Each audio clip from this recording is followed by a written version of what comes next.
In this video, I wanted to show you an alternative model for estimating enterprise value, the residual income model. When properly applied, this model will give you the same result as the operating free cash flow over WACC model, but is arguably more useful because of its intuition and its more direct link to data generated by a firm's accounting system. The idea of residual income is to provide a measure of the economic profit earned by a business in a given period, after allowing for the cost of capital. This idea is different to both accounting profit and operating free cash flow, but can be easily reconciled to both. As you will see, the direct link residual income has to accounting data is one of its key advantages. The residual income for any period can be calculated as the level of invested capital at the beginning of the period, multiplied by the return on invested capital, less the weighted average cost of capital. The residual income model is given by this equation. Here, the enterprise value is the sum of the level of invested capital in the business, plus the present value of the residual income over a forecast period, plus the present value of the excess of the terminal value over the level of invested capital at the end of the forecast period. Let's work through an example from the practice spreadsheet on how the residual income model is implemented. We will be using the tabs ROIC and RI, and operating free cash flow equals RI. The first step is to calculate the invested capital over the forecast period.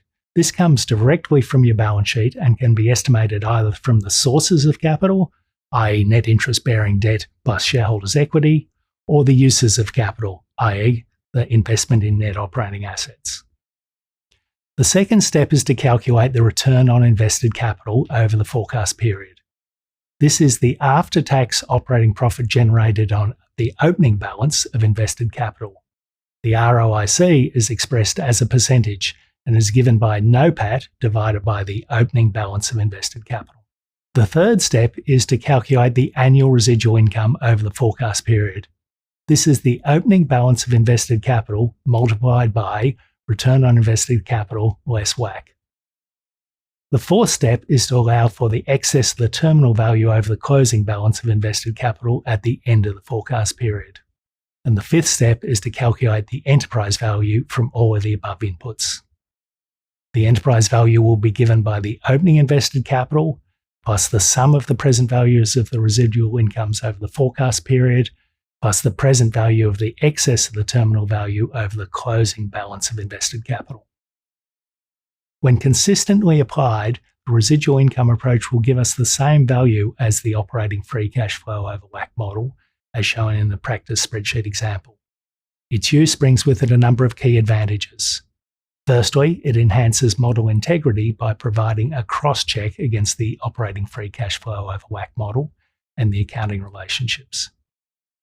Secondly, it provides greater transparency because residual income is directly linked to return on invested capital and so allows the use of DuPont ratio analysis to better understand and model the key economic drivers of the forecast.